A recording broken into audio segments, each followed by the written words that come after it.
There was an unexpected twist today. The January 6th committee switching up its playbook, suddenly adding a new surprise hearing for tomorrow afternoon at 1 p.m. Eastern, so the public can hear from a secret witness. Just last week, the panel said remaining public hearings would actually be pushed into July.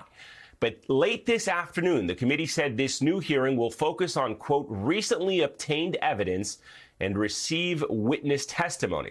Who and what we'll hear tomorrow remains a mystery at this hour. But the short notice of this unexpected hearing has speculation running wild.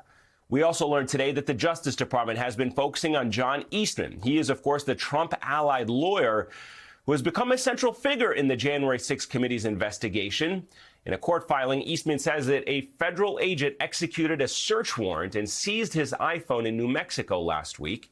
Witness testimony from past January 6 hearings indicated that Eastman was instrumental in pushing Pence to overturn the election and in creating those slates of fake electors in several states that Joe Biden legitimately won. Federal agents took Eastman's phone on the same day that they raided the home of former DOJ official Jeffrey Clark.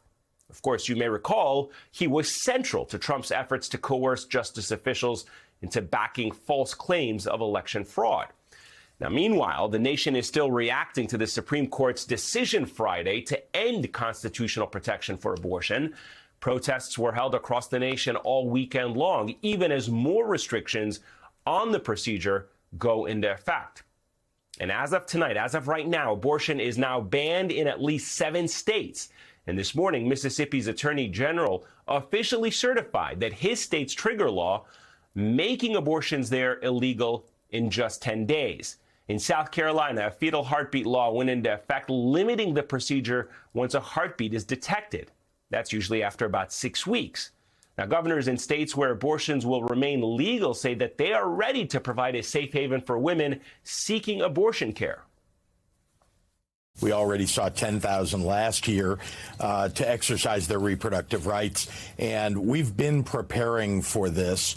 We're going to have a special session shortly to look at how we can expand capacity in our state. We want them to know there's a wall in the West Coast protecting the women of the West Coast and the citizens that come from these other states. Now, the High Court's ruling is also raising real concerns about the future of other rights in this country. Justice Clarence Thomas has signaled interest in revisiting rulings on things like contraception, same-sex marriage, and more. Today, we heard from the lead plaintiff in the landmark marriage equality case.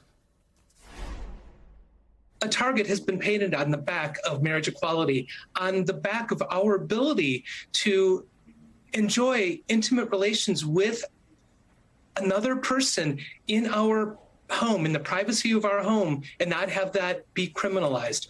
Not to mention a woman's right to get birth control. So much of what we have enjoyed in this nation, so much of our civil rights progress is at risk because of this decision.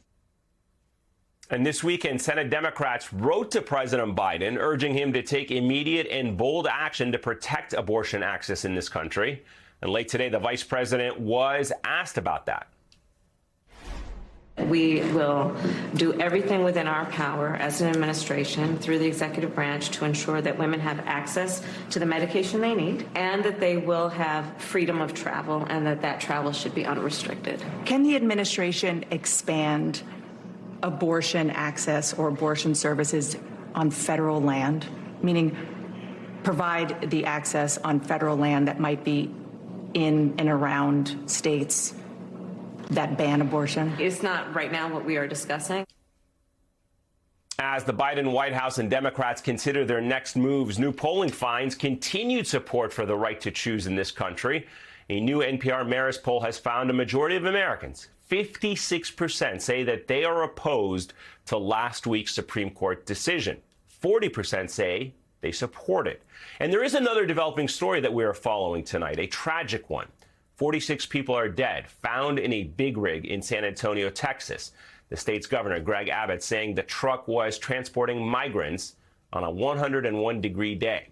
3 people are now said to be in custody, and the New York Times says the driver apparently abandoned the truck before its discovery.